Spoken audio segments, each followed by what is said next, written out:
Представьте себе будущее, мрачный и голодный мир. Мир, в котором ученые и люди, осмелившиеся им помочь, сражаются с врагом, которого не удалось победить, с невежеством, породившим мракобесие, и страх. Можно ли изменить ход истории, или нам суждено жить под гнетом общественных страхов? Будущее предопределено?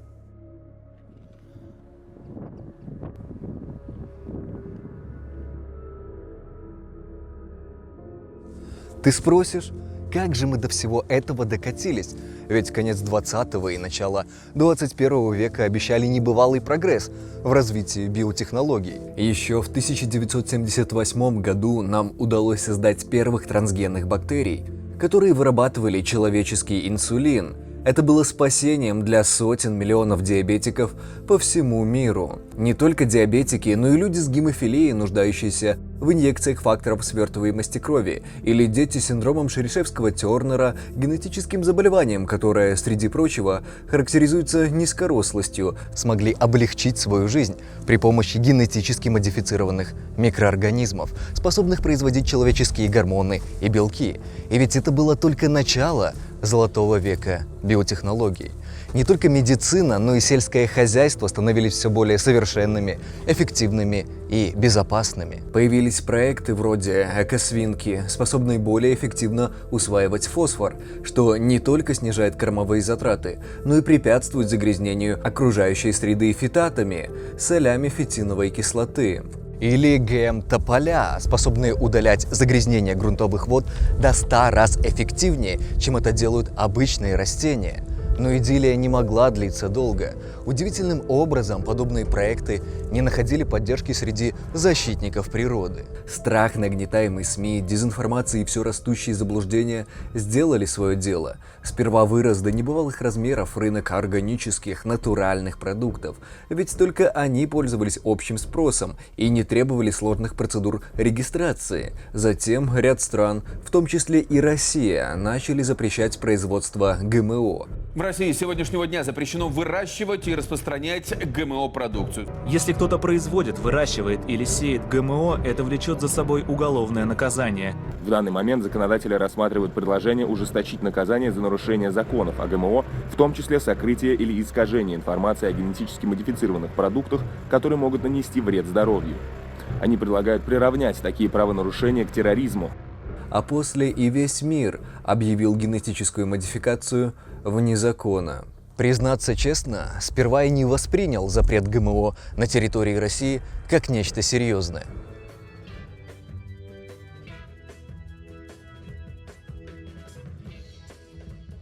Вы слышали новость? Запрет ГМО. Да пошли вы!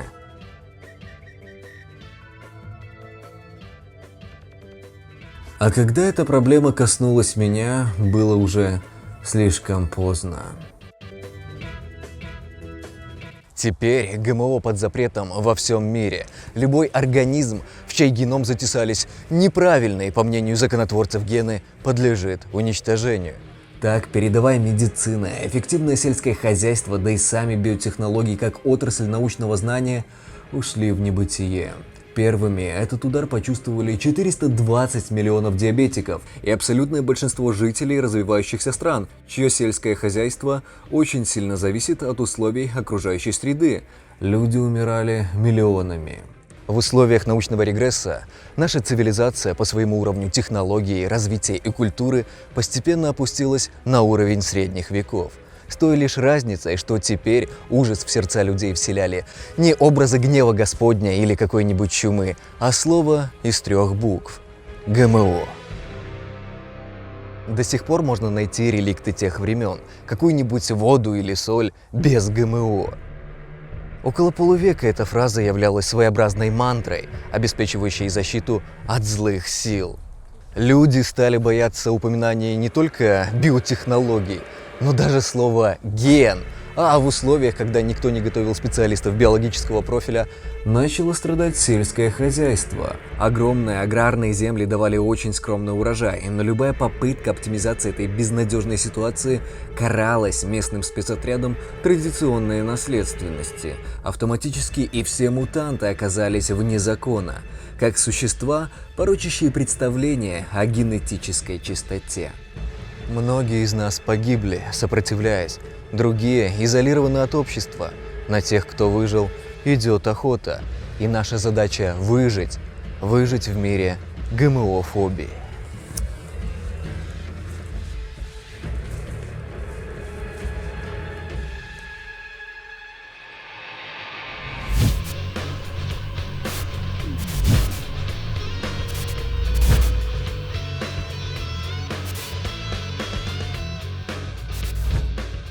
По данным Всероссийского центра изучения общественного мнения, за 2014 год 83% россиян выступали за запрет ГМО. При этом только треть из них понимает, что гены есть у всех живых организмов, а не только генно-модифицированных. Похожие данные есть и по США. За 2015 год, очень близкие к российским, 82% американцев выступают за необходимость введения маркировки продуктов, содержащих ГМО, и 80% опрошенных людей из того же исследования выступали за маркировку продуктов с содержанием ДНК, то есть, грубо говоря, за маркировку всех живых организмов. О чем это говорит? О том, что страхи перед ГМО отлично растут на почве, где нет элементарной биологической грамотности. В сознании людей проходит некое разделение на натуральное, разумеется, вкусное и полезное, и искусственное, созданное руками коварного человека, играющего в Бога. Система подобных взглядов носит название натуралистической ошибки. И, как несложно догадаться из названия, это ошибка нашего мышления. Вообще, об этом явлении можно много чего сказать, так что как-нибудь в другой раз. А пока же держите в уме, что сальмонелла, болезнетворные разновидности кишечной палочки, кластридии, вирусы, паразитические черви и прочие замечательные штуки совершенно натуральны и частенько встречаются во вполне натуральных продуктах. Как пример, север Германии, 2011 год. 4000 человек слегли с пищевой инфекцией. Кровавая диарея, поражение сердца, центральной нервной системы и печени, как и другие натуральные прелести заражения патогенной кишечной палочкой, дали о себе знать. Всего погибло 53 человека. Последующее расследование показало, что патогенные микроорганизмы, которые устроили все это, распространились с фермы, специализирующейся на производстве органической натуральной пищи. Но ведь дело даже не в том, что так называемые натуральные продукты могут быть опаснее, чем искусственные. Дело в том, что сам принцип такого разделения в корне неверен. Маленький секрет. В действительности мы практически не употребляем в пищу натуральных продуктов, созданных некой мудрой природой. Какую бы лапшу на уши не хотели повесить вам прозорливые бородатые предприниматели, все многообразие нынешних сортов растений и пород животных – это дело рук человека. Да, мы поговорим о селекции.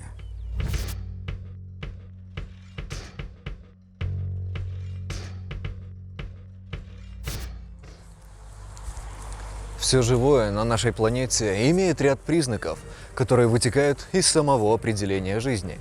К их числу относятся чувствительность, метаболизм, способность к воспроизведению, включающая наследственность и, конечно же, изменчивость. А теперь добавьте к нашей жизни лишь одну вещь – естественный отбор, и вы получите все то многообразие жизненных форм вокруг нас. Ведь если объекты умеют размножаться, если при этом они передают потомкам свои свойства, если эти свойства иногда могут случайно меняться, и если некоторые из этих изменений будут приводить к более эффективному размножению данных организмов, то мы неизбежно придем к тому, что с течением поколений организмы будут становиться все более приспособленными к их окружающей среде.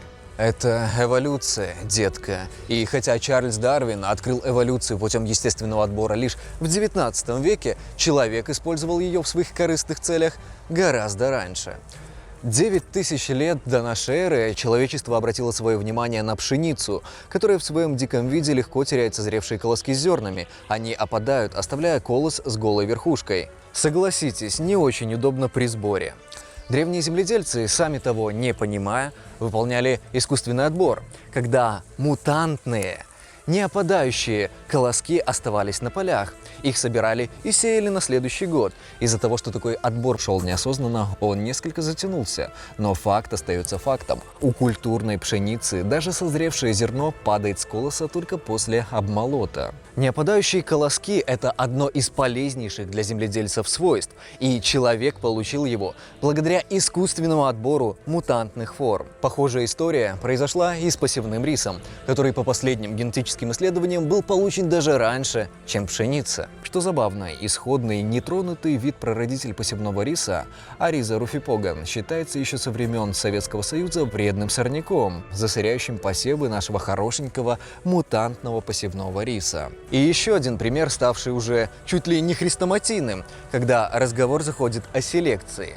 Нынешняя кукуруза на самом деле долгое время оставалась загадкой, кто же является ее диким предком. В отличие от других зерновых культур, вроде пшеницы или риса, которые имеют, явных диких родственников, у кукурузы нет таковых. Но с развитием генетики мы узнали, что трава под названием теосинте невероятно похожа по своему хромосомному набору и расположению генов на культурную кукурузу. Дальнейшие исследования показали, что изменения в одомашненной кукурузе по сравнению с теосинте были связаны с 5 областями в геноме, и человек выполнил эту генную модификацию, руководствуясь лишь внешними проявлениями признаков, такими как количество производимого крахмала, размер и форма зерен, способность к росту на разных почвах и устойчивость к вредителям. Сегодня культурные растения вроде гороха, чечевицы, помидоров, картофеля, какао или кофе, как и куча других сельскохозяйственных видов, представляют абсолютно весь мировой рынок продуктов. Огромное количество сортов растений и пород животных, которые отличаются между собой по самым разным признакам. От цвета листовой пластинки у крестоцветных до уровня агрессии среди кур. Все это следствие генетических изменений. Таким образом, это селекционное воздействие человека на природу идет с самых давних времен, и оно неразрывно связано с развитием сельского хозяйства. И как несложно заметить, у селекции есть свои минусы. Один из них – она очень медленная. Правда, селекционеры нашли пару способов решить эту задачу. Например, воздействие радиации или химических мутагенов, которые вызывают ускоренные неконтролируемые изменения в генотипе организма. Один из таких популярных мутагенов – колхицин. Его используют для создания полиплоидных форм растений. Полиплоидность – это когда в клетке интересующего нас организма происходит удвоение всего набора хромосом. У растений это приводит к повышенной выносливости, более быстрому росту и прочим вещам, которые так ценятся в селекции. И на самом деле большинство растений полиплоидные. В частности, такие культурные сорта, как яблоня, картофель, арахис или тот же табак являются тетраплоидными, то есть содержат по 4 копии гаплоидного набора хромосом. Это является лишь одним из направлений классической селекции. В общем, к моменту начала этого столетия в мире насчитывалось больше 2000 селекционных форм, полученных искусственным мутагенезом. Это селекция, как она есть в чистом виде. И ведь никто из любителей натурального не бьет тревогу. В общем, понятно, что селекция ввиду спонтанной природоизменчивости и длительности протекания процесса не самый удачный метод получения нужных нам генетических изменений. Мы не знаем, какие из генов растения претерпели трансформацию. Мы можем отслеживать лишь признаки, и лишь некоторые из них являются полезными для нас, и очень многие вредными. Например, был такой селекционный картофель Ленапе, выпущенный в 1967 году. Это был идеальный картофель, выведенный для производства чипсов. Кроме этого, его пытались сделать устойчивым к грибковым и иным заболеваниям. И почти получилось. Правда, солонина и чаканина, естественных токсинов картофеля, в Ленапе было столько, что люди начали травиться. И только после этого он был отозван с рынка. Случилась бы такая история, если бы этот картофель был получен методами генной инженерии? Вряд ли. Как вы поняли, селекция не самый продвинутый инструмент, основанный на случайных изменениях в геноме и искусственном отборе.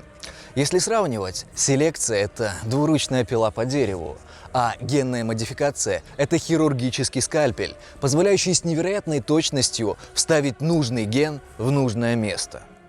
Почему же тогда люди боятся ГМО, но совершенно спокойны, когда речь заходит о селекции? Причины все те же – биологическая неграмотность и массовая истерия, построенная на откровенной лжи, что разводится в СМИ. Но об этом чуть дальше. Сейчас же я не хочу, чтобы у вас сложилось впечатление, что в начале 21 века всем было на это плевать. Плевать на откровенное мракобесие и манипуляцию общественным сознанием. Были и те, кто пытался изменить ситуацию. Донести до людей, что в ГМО нет ничего плохого. Донести это самыми разными способами. Александр, твоя книга раскрыла глаза многим людям. Ты ведешь неравный бой с мракобесием. Я прошу тебя, подпиши ее для меня. Надеюсь, что в будущем борцов с мракобесием будет больше. Александр Панчин и я познакомились еще во времена моей работы на Страйкера. Александр занимался популяризацией науки. Тогда это было еще законно. Он написал книгу «Сумма биотехнологии», и за эту книгу Александр был награжден премией «Просветитель».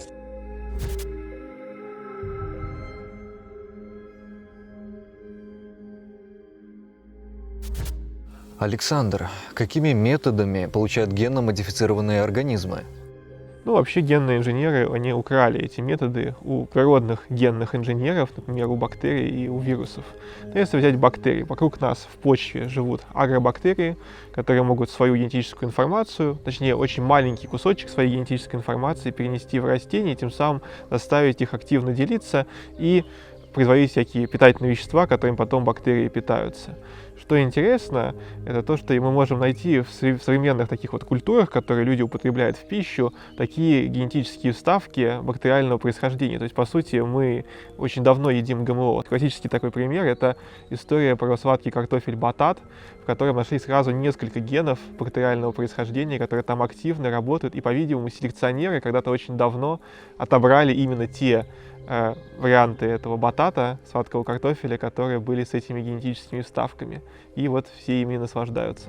Хорошо, но насколько точно мы можем внедрить нужный нам ген в геном организма? Насколько точны наши методы и насколько безопасно это будет? Раньше генные инженеры уже проверяли, что получилось постфактум, то есть получился какой-то генно-модифицированный организм, потом читали его геном, то есть устанавливали последовательность его ДНК и смотрели, где же произошло изменение, где эти вставки и все ли так, как мы хотели. И оставляли из некоторого множества кандидатов на генно-модифицированный сорт то, что нам нравится. Сейчас у нас появились более совершенные технологии, такие как, например, CRISPR-Cas9, которые позволяют нам, по сути, указать очень точно место, где мы хотим сделать разрезы в ДНК, а после этого вот в этом очень точном месте произвести вставку и получить заранее тот генетически модифицированный организм, который мы хотим получить.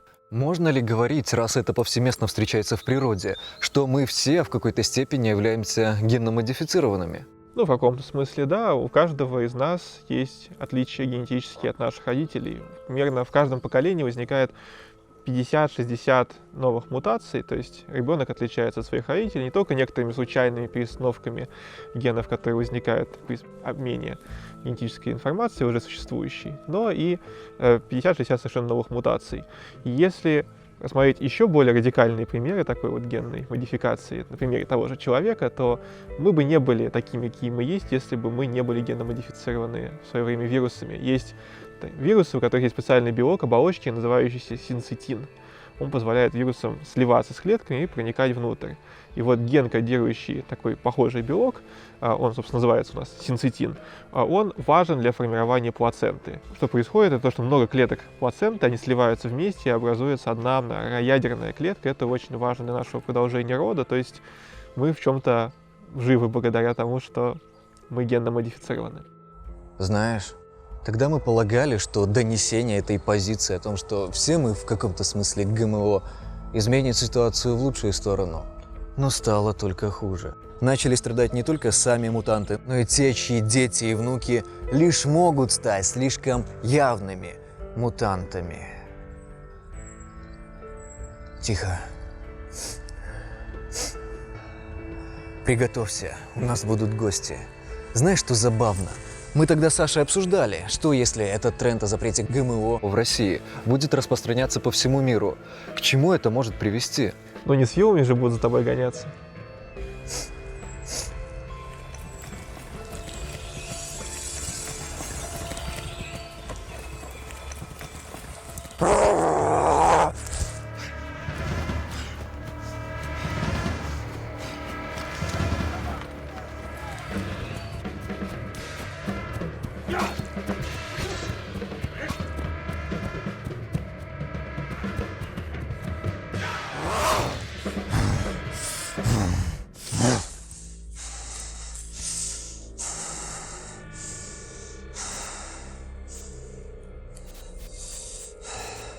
Зачем тебе эта хреновина? Пустая трата времени. А ведь этих людей пытались переубедить, но под воздействием пропаганды в СМИ, желания развлечь толпу, приглашая фриков от науки и коверканья фактов, они не могли воспринимать то, что им говорили. Например, когда Александр Панчин заявлял: Для того, чтобы создать генно-модифицированные растения, чаще всего используют агробактериальную трансформацию.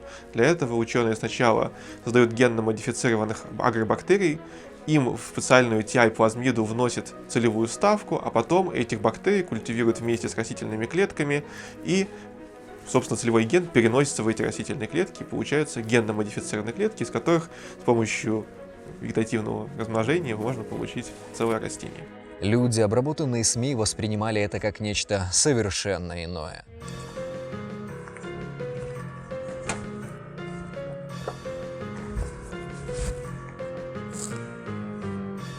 А теперь мы смешаем их гены.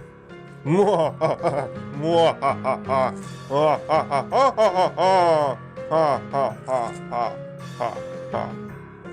смехом я еще поработаю. Так страх перед ГМО продолжал жить.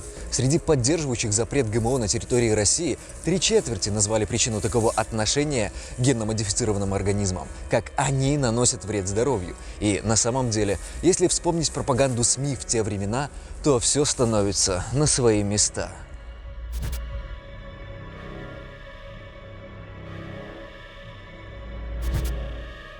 Вы предлагаете полностью ввести запрет на трансгены и ГМО.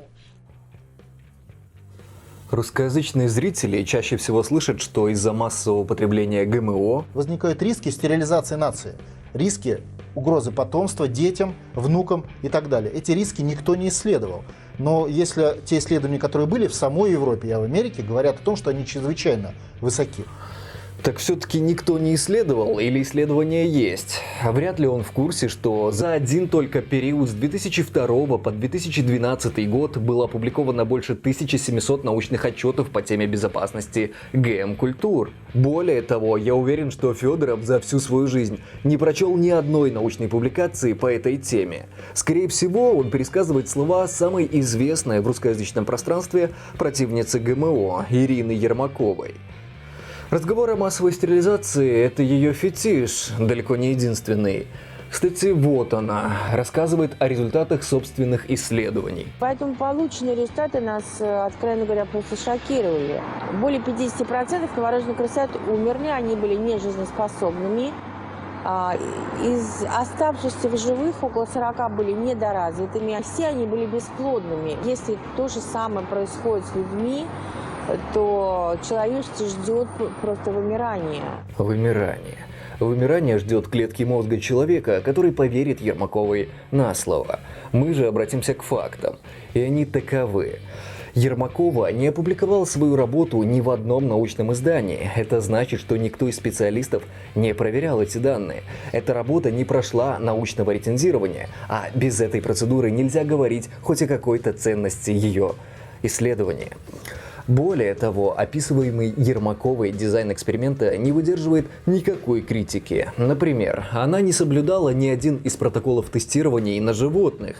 Учет съеденной крысами сои не велся, сама соя не была обработана должным образом, а сведения, предоставляемые Ермаковой в разное время, просто не совпадают друг с другом. Поэтому неудивительно, что даже в контрольной группе, со слов самой же Ирины, смертность крыс была в 10 раз выше допустимой нормы. Ну и напоследок напоследок, соя, которая была заявлена как генно-модифицированная, не продается нидерландской компанией ADM, у которой Ермакова якобы приобрела эту сою. Непонятно даже, как и чем она кормила бедных крыс. Короче говоря, ссылки на разгромные публикации в Nature Biotechnology от специалистов в научном сообществе по всему миру, посвященные опытам Ермаковой, вы найдете в описании под видео на YouTube. Но дело даже не в том, что исследование Ермаковой – это, мягко говоря, плохая наука, если не откровенная фикция. Дело в общей направленности ее взглядов, которые, скажем так, для человека с естественно-научным образованием являются несколько странными. Как примеры. Я буду вам сегодня говорить об искусственно созданных организмах, ну или более подробнее о генетически модифицированных организмах, о которых вы все слышали. Вот есть информация о том, что они были запущены, технология по их созданию была запущена инопланетной цивилизацией. И сразу возникает вопрос, какой целью? Кто-то может воспринимать это всерьез? Разве можно пробить еще больше это днище бредовости? Разве что она скажет, что мужчины произошли от женщин-амазонок-гермафродитов. Ну, это именно были женщины-гермафродиты, потому что они могли давать потомство. И вот гермафродиты, они как бы между собой имели половой контакт. Женщина, которая могла родить, там выбирала себе партнершу, да, то она выбирала именно вот эту женщину-амазонку, потому что, во-первых, та не рожала своих детей, она ее защищала, она ее кормила. Я умываю руки, она безнадежна. Серьезно. Это договор, который подписали американцы с инопланетной цивилизацией. Она называлась «Сокрытие». Никто не должен был знать об их существовании. Любой человек, который говорил о том, что он встретил инопланетный корабль или разговаривал с инопланетянином, признавался сумасшедшим. Короче говоря, Ермакова является генератором такого количества бреда, что приводить ее в качестве специалиста по безопасности ГМ-продуктов может разве что РЕН-ТВ. И то в перерывах между историями о похищении рептилоидами людей для создания дешифратора иероглифов, что распечатал принтер местной бабульки. Ибо это и то не так бредово звучит, как женщины-гермафродиты, породившие мужчин под инопланетным ГМО. Это стерилизация, настоящая стерилизация нации. Вот именно. Деятельность Ермаковой – это настоящая интеллектуальная стерилизация. Причем всей нации. Впрочем, на Ермаковой не заканчивается арсенал ГМО-фобов. После нее любят приводить французского исследователя Жиль-Эрика Сиролини. Как доказал молекулярный биолог из Франции Эрик Сиролини, овощи и злаки с ГМО влияют на ДНК, разрушают иммунитет, вызывают генетические аномалии и рак. Прежде чем говорить о самом нашумевшем исследовании, я хотел бы добавить немного бэкграунда, чтобы вы имели представление о деятельности автора перед публикацией научной статьи. Сиролини договорился с журналистами еще до публикации в научном журнале о том, что он покажет им свои шокирующие материалы, но при условии, что журналисты не будут консультироваться насчет них с людьми, которые являются экспертами в данной области, что очень странно и не свойственно людям, соблюдающим принципы публикации научных статей. А на пресс-конференции, объявляя свою статью, Сиролини запугал всех не только словами о рисках возникновения рака и последующей смерти, но и показал фотографии крыс, которые ели ГМО. О них я скажу чуточку дальше. Мало того, одновременно с публикацией статьи еще и фильм вышел, объявленный Сиролини под названием «Мы все подопытные». Несложно догадаться, о чем в фильме шла речь. Подобные действия указывают на отсутствие объективности у Сиролини, его прямую предвзятость и желание манипулировать общественным сознанием. Собственно, сам маэстро в выводах своего исследования пишет о том, что крысы, которые ели ГМ-кукурузу, умирали чаще, чем те, что ели обычную. Звучит очень страшно, но становится страшно смешно, если вместо веры на слово нашему горе-исследователю ознакомиться с опытами, которые он проводил непосредственно. Итак, у Сиролини было несколько групп крыс, причем самцы и самки раздельно. Одни получали ГМ-кукурузу с содержанием этой самой кукурузы 11, 22 или 33%. Таких групп было 6 для самцов и 6 для самок. Другие 3 группы получали обычную кукурузу и воду с гербицидом Roundup. И одна группа была контрольной. Там была обычная вода и обычная кукуруза. В каждой группе было 10 крыс. Их так держали 2 года. По итогам авторы заявляют, что смертность самцов в некоторых группах крыс, что ели ГМО, составила 50%, а самок 70%. Но при этом авторы не уточняют, какая смертность была в других группах, и никакого статистического анализа вообще не проводят. Но Александр Панчин в своей книге «Сумма биотехнологий» проводит. Вот в чем суть. Наибольшая разница в смертности относительно самок контрольной группы была у группы, которая ела корм с 22% содержанием ГМО. В контрольной группе умерли 2 крысы, а в 22% 7. Используя статистические методы, можно установить, что даже эта самая крупная разница в смертности между группами не является достаточной для того, чтобы устанавливать какие-то причинно-следственные связи. Все вполне объясняется случайным разбросом. Грубо проиллюстрировать это можно вот так. У нас есть монетка. Орел или решка примем за жизнь или смерть. Если мы возьмем 10 монет и будем подбрасывать их случайным образом 20 раз, ведь именно столько было групп крыс, 10 для самок и 10 для самцов, то у нас будут выпадать все время разные значения, которые с точки зрения статистики будут являться случайным разбросом.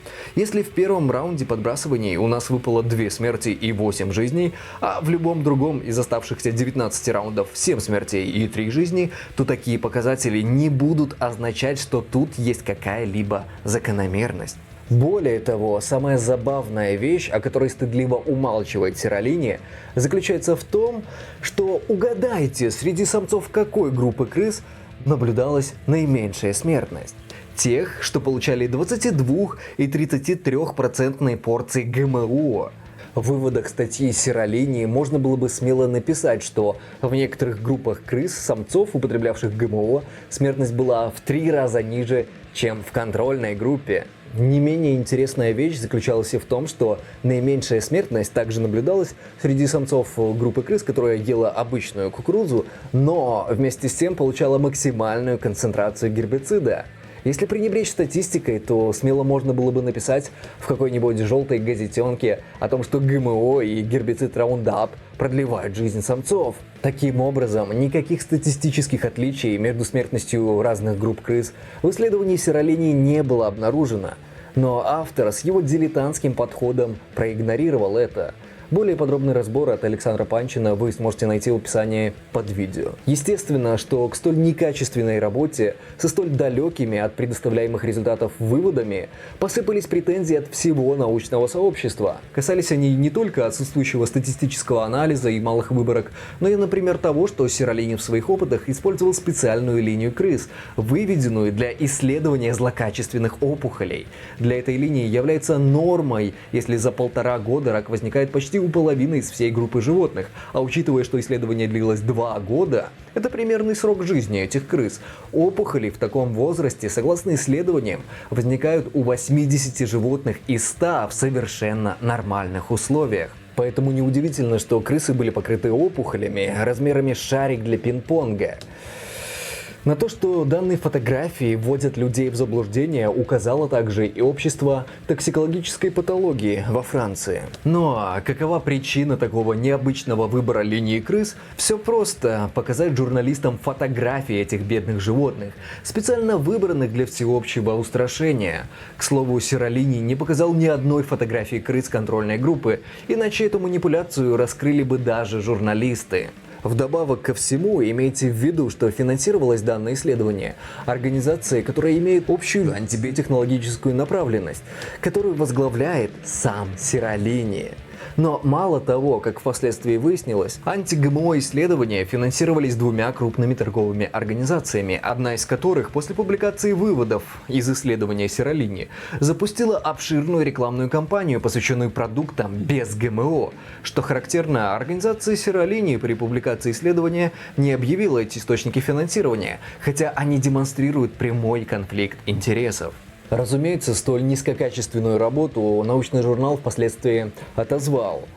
Ну а как же Сиролини ответил на критику со стороны всего научного сообщества?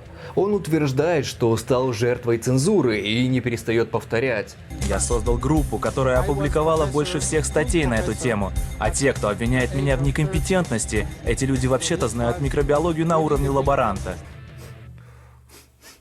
Чувствуете? В воздухе прямо-таки воняет враньем. Во-первых, на ошибки в исследовании сиролинии указывали как минимум 15 писем от специалистов по всему миру, молекулярных биологов и биотехнологов. Во-вторых, многие национальные и международные организации, которые занимаются проверкой безопасности пищевых продуктов, также раскритиковали выводы сиролинии. К их числу относятся Немецкий федеральный институт оценки рисков, Министерство здравоохранения Канады, Европейское агентство по безопасности продуктов питания и прочие организации. Выводы сиролинии. Соя, обработанная раундапом, токсична и вызывает у крыс опухоли. Выводы Росомахи. Сиролини мошенник, продавец страха, который можно использовать в политических и коммерческих целях, открыто наживающийся на незнании людей и вводящий общественность в заблуждение засранец. Кто там следующий? Арпада Пустай. Но интервью не будет. Арпад первый, кто бросил вызов ГМО-индустрии. Пуштаи. На самом деле его история достаточно грустная и в то же время поучительная. В 1999 году вышла статья под его авторством, где было показано, что специально созданный для эксперимента ГМ-картофель, который вырабатывает вредные в больших количествах белки, может влиять на размер тощей кишки у группы крыс по сравнению с другой группой, которая получала эти не очень полезные в больших количествах белки как пищевую добавку. Причем на смертность крыс это изменение никак не влияло, и вообще не очень было понятно, почему это вредно. Тем не менее, данные результаты были представлены как доказательство опасности ГМО. Он дорого заплатил за это. Исследование приостановили, все данные изъяли, устроили проверку. Супруги Пустаи попытались разъяснить свою позицию через журналистов. В результате лишь сами попали под каток прессы. Обожаю государственные телеканалы. Они всегда так честно и открыто преподносят информацию. Хотите знать, что было на самом деле? Все с точностью наоборот. Пуштаи еще до выхода публикации в научном журнале обратился к телевизионщикам на передаче с заголовком «Ешьте свои гены». Произошло это еще в 1998-м. Во время интервью Пуштаи рассказал о том, что его еще не опубликованное исследование якобы показывает некоторые риски, которые могут исходить от ГМО. И добавил, что он выступает против использования своих сограждан в качестве подопытных свинок. Одного этого высказывания достаточно, чтобы понять, как без должных оснований он настроил общественность против ГМО. Естественно, институт, в котором он работал, на следующий день был завален звонками. Опрометчивое высказывание на телевидении отразилось на репутации целого научного заведения. После такого Пуштаи не стали продлевать контракт, и в этом и заключается грустная часть истории. Поучительная часть состоит в том, что опрометчивые слова могут на долгие годы без оснований подорвать доверие к вполне безопасной технологии. Что касается самого исследования, то его, естественно, следовало проверить. За это взялось британское королевское общество. Все начали утверждать, что наши эксперименты были проведены с нарушениями. Были сделаны неправильные выборки и ложные выводы. И действительно, 6 независимых экспертов, привлеченных для оценки качества работы Пуштаи, среди прочих недостатков отметили малые выборки, несбалансированные диеты и, самое главное, опыты не были слепыми, а это значит, что исследователь мог сам, даже невольно повлиять на результаты. Они осудили Пуштаи за то, что тот представил на общественную арену данные, вводящие людей в заблуждение. И знаете, если бы не это публичное выступление Пуштаи на телевидении, то его работу могли бы вообще не принять к публикации. Ведь один из людей, проверяющих качество статьи, отметил, что работа содержит существенные недостатки, но ее стоит опубликовать, чтобы избежать подозрений в заговоре против Пуштаи и дать коллегам возможность увидеть данные самостоятельно. Подобный подход, когда никем не проверенные ложные данные попадают под легкое перо журналистов, штампующих страшилки для взрослых, приводит не только к тому, что обесцениваются научные достижения в глазах общественности, но это влияет и на политику и экономику целых стран. Сложно себе представить, к чему в будущем это может привести. ГМО-фобы твердили одно и то же из раза в раз.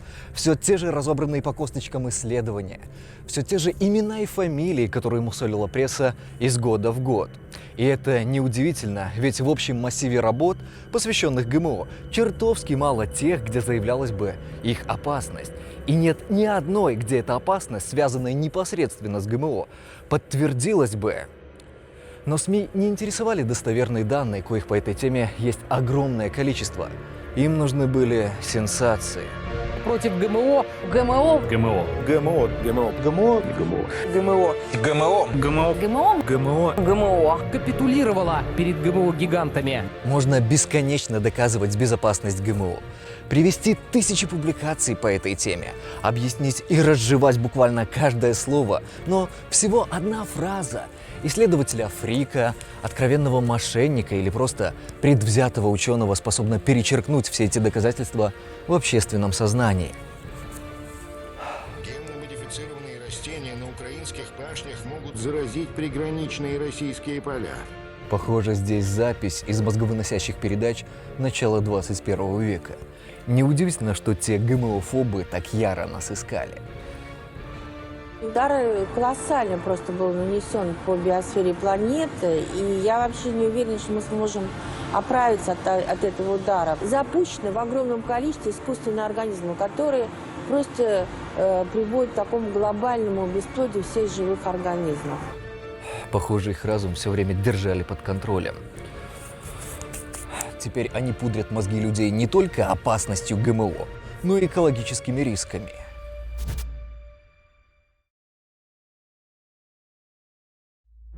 Запущены в огромном количестве искусственные организмы, которые просто приводят к такому глобальному бесплодию всех живых организмов.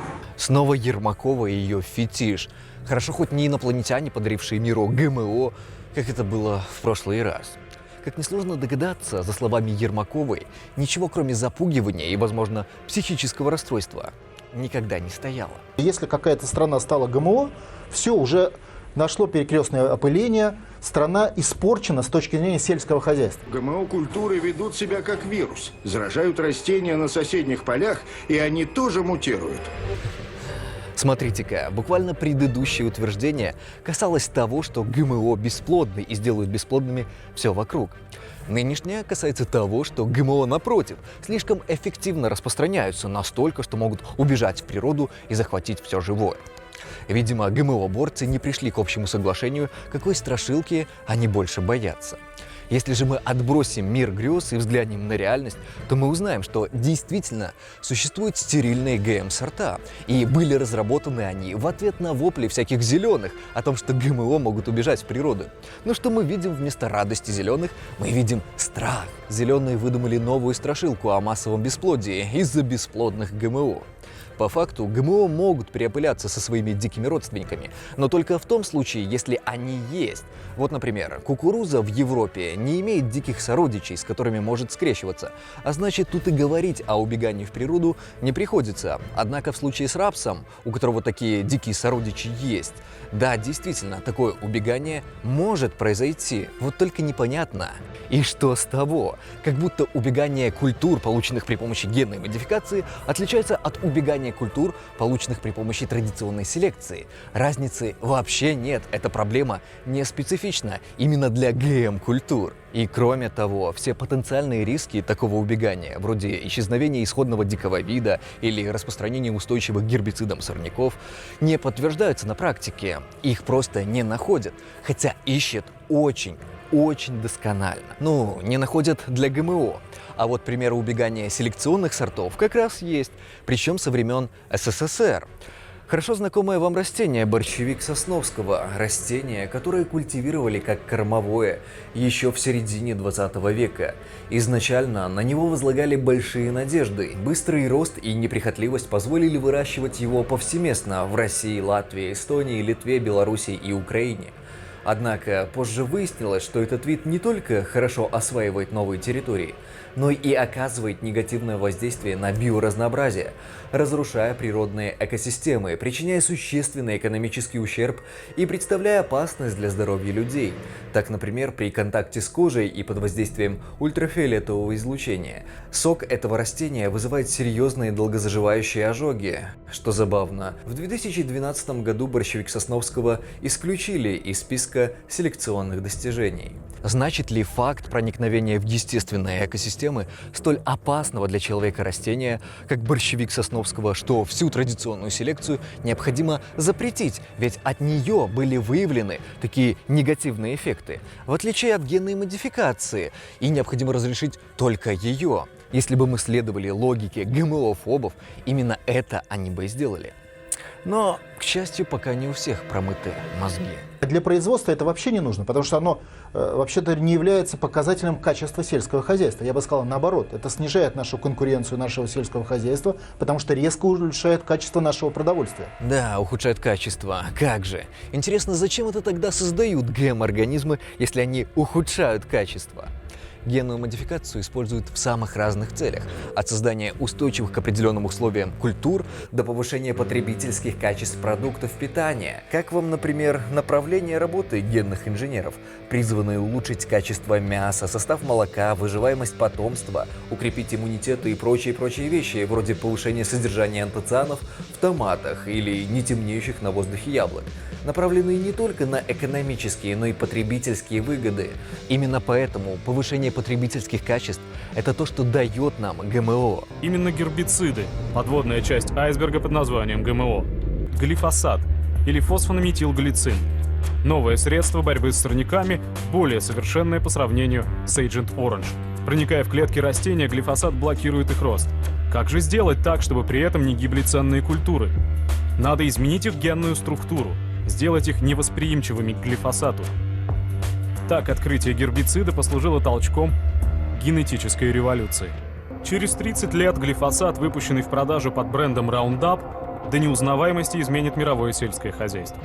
А человечество окажется на пороге новой эры биотехнологий. Забавная вещь. Людей запугивают ГБО устойчивыми к гербицидам, которыми поливают поля, уничтожая все живое, совершенно игнорируя тот факт, что уже в первой половине 21 века выведение ГМ-сортов, устойчивых к гербицидам, это направление, которое отошло в сторону, ведь на полях находится огромное количество культур, которые являются устойчивыми к вредителям сами по себе. Так, в 2014 году был выпущен метаанализ 147 исследований, посвященных изучению воздействия ГМО на сельское хозяйство. Среди прочих достоинств использования ГМ-культур, вроде повышенной урожайности, авторы отмечают, что ГМО в среднем сокращает использование пестицидов на 37%. Все суммарные эффекты от выращивания ГМ-культур в среднем повышает прибыльность для фермеров, особенно развивающихся стран, на 60%.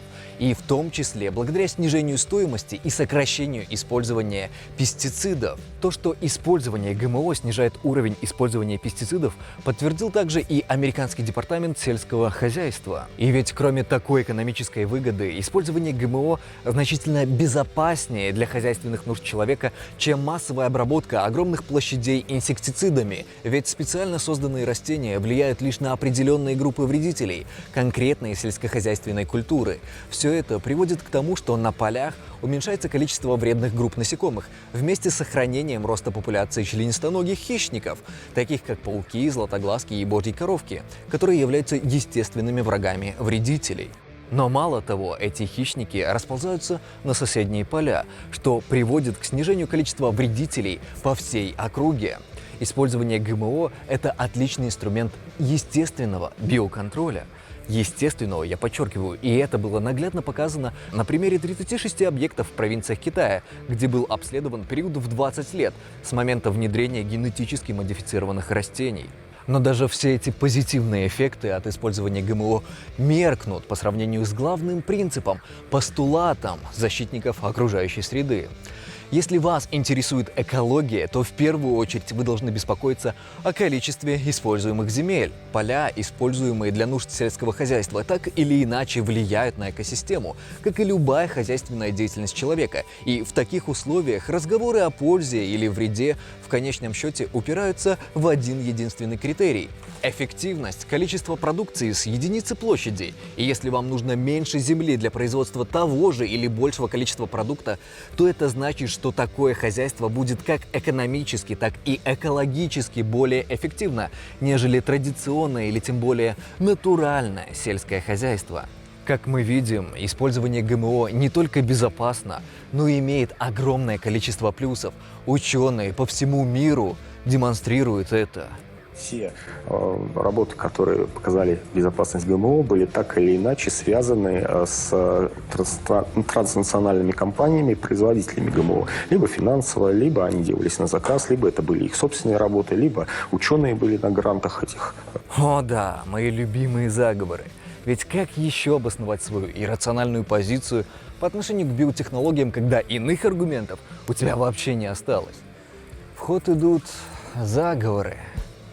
Знаешь что, мы останемся здесь на ночлег.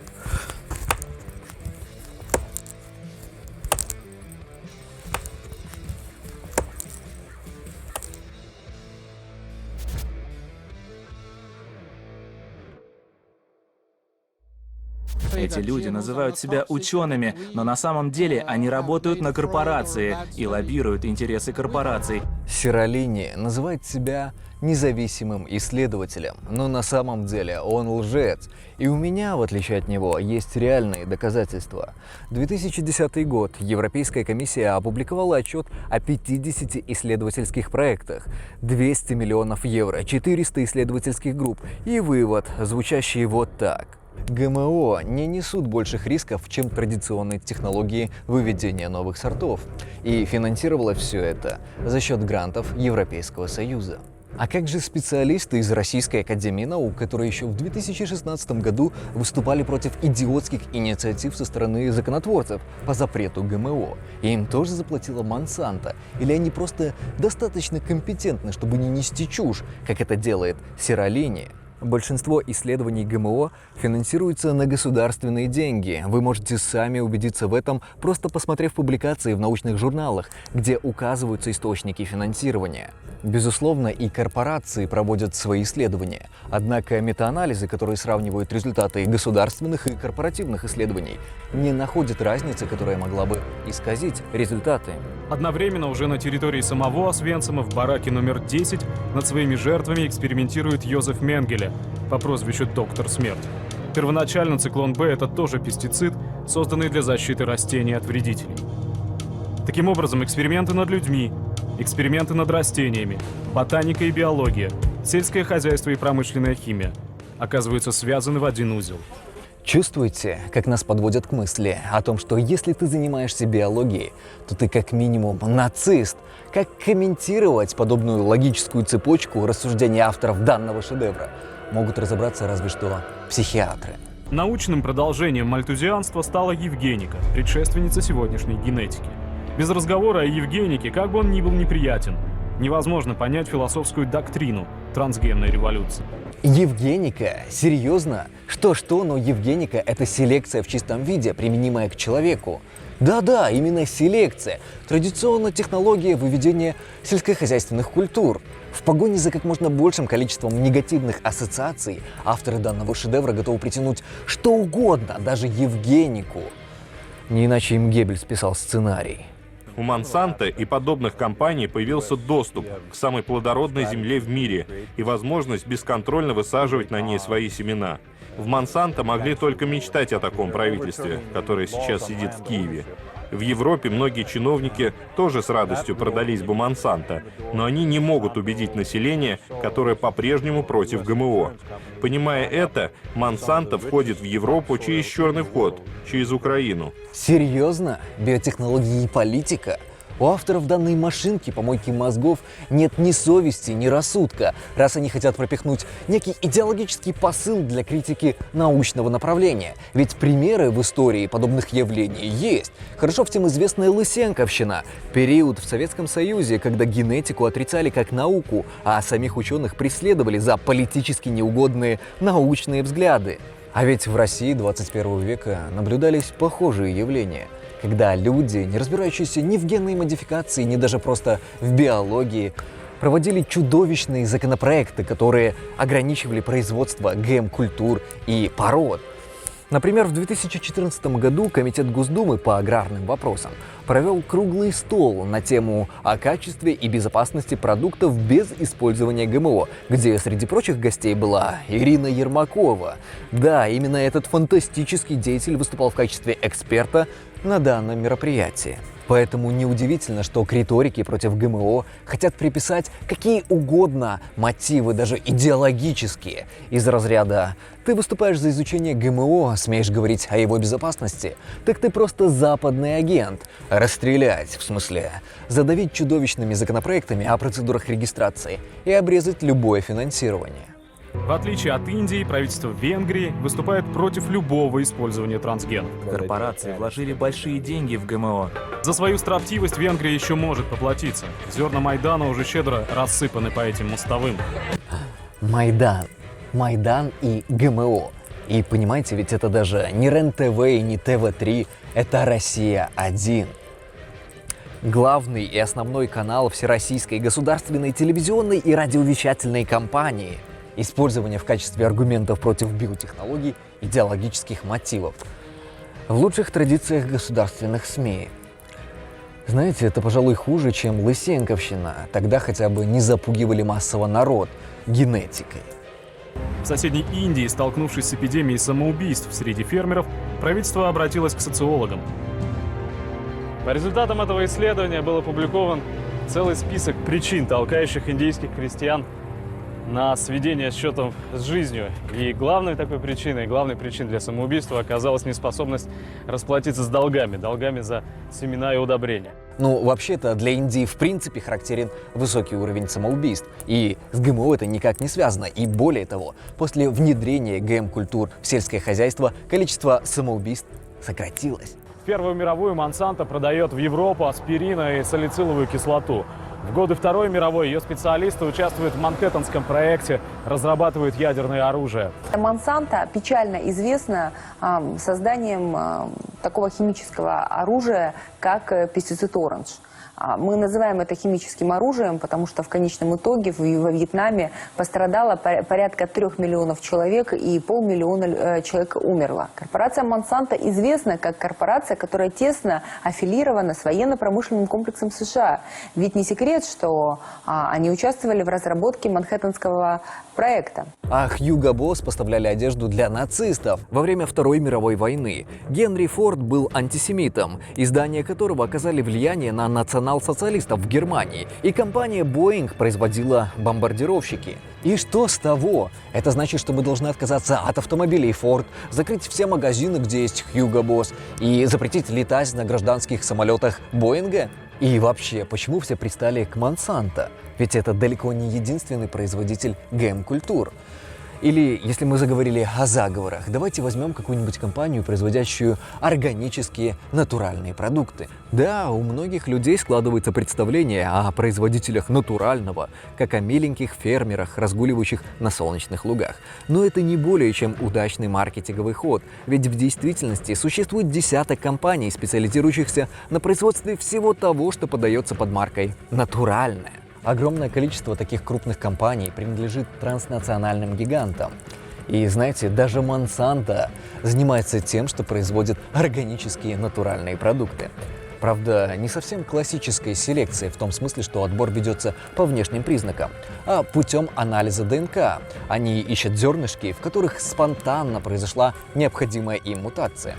Юридически это не является ГМО, а вполне натуральный продукт, соответствующий запросам этого странного, дикого общества. Так что корпорации есть не только у производителей ГМО. Сфера Organic Foods все время расширяется. Так, например, за 2012 год общие продажи составили 81 миллиард долларов. И для сравнения, у тех же Monsanto за аналогичный период сумма продаж составила 13,5 миллиардов. Знаете, людей, верящих в теории заговора, порой бывает очень сложно переубедить. Но вы можете задать им один простой вопрос. Кому выгодна ГМО-истерия? Сельскохозяйственные холдинги, заявляющие, что их натуральные продукты куда безопаснее этих ваших ГМО. А значит, и цену за совершенно заурядный товар можно поднять повыше. А быть может, это выгодно политикам, которые строят свою риторику на несуществующих угрозах. Или мелким предпринимателям, желающим построить свой бизнес на людских страхах. Неужели любители теорий заговора всерьез считают, что компании могут купить почти всех ученых, кроме небольшой кучки фриковатых отступников? Если вы допускаете такую мысль, почему же вам не кажется более вероятным, что куда реалистичнее подкупить кучку маргиналов, чем все научное сообщество? Тем более заинтересованные стороны ведь есть, как и колоссальные доходы, приносимые в сфере натурального питания. Конспирологи проявляют удивительную избирательную слепоту. Если вам не удастся их переубедить, быть может, вы посеете зерна сомнений касательно того, а на той или стороне они выступают. А сейчас самое время отдохнуть.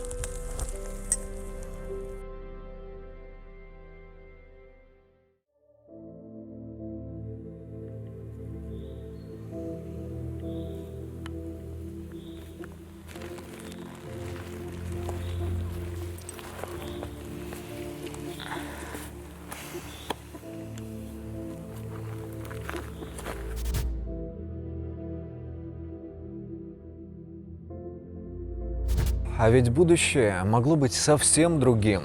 Уже в 2017-м мы могли использовать генную терапию для лечения различных заболеваний крови, иммунодефицита и даже меланом, одного из видов рака кожи, от которого, кстати, страдал один известный актер начала 21 века. Его звали Хью Джекман. Мы также умели, например, подавлять популяцию комаров, переносящих опасные для людей заболевания, создавая своего рода тайных агентов, не способных к передаче малярийных плазмодиев. Внедряя таких комаров к дикому типу, их антиплазмодии гены рассеиваются по популяции. Благодаря этой технологии мы смогли дать надежду на будущее детям с тяжелым комбинированным иммунодефицитом, так называемым детям из пузырей, которые были вынуждены находиться в стерильной среде из-за практически полного отсутствия иммунитета. В 2016 году Европейское агентство по лекарственным средствам и Европейская комиссия одобрили лечение этого генетического заболевания при помощи генной терапии. У детей, не имеющих другого выхода, тогда появился шанс на нормальную жизнь. И именно благодаря генной модификации в 21 веке появилась возможность не только генетически диагностировать наследственные заболевания при помощи так называемого скрининга эмбрионов, но и непосредственно влиять на геном человека. Несмотря на различные этические опасения, еще никогда мы не подходили так близко к модификации человеческой зародышевой линии. В частности, об этом сообщает доклад Национальных академий науки и медицины США, опубликованный в 2017 году. Люди должны понять, что сам принцип деления на ГМО и не ГМО существует лишь в законодательстве. С точки зрения биологии совершенно все равно, как вы получите нужное изменение. Путем случайных мутаций или направленного изменения генов. Доказательств иного просто нет. Послушай, тебе надо бежать, ведь только ты и твоя мутация, позволяющая тебе транслировать все, что ты видишь и слышишь в видеоформате в прошлое на YouTube, может изменить ход истории. Не дай невежеству взять верх. Беги, прошу тебя. Беги! Беги!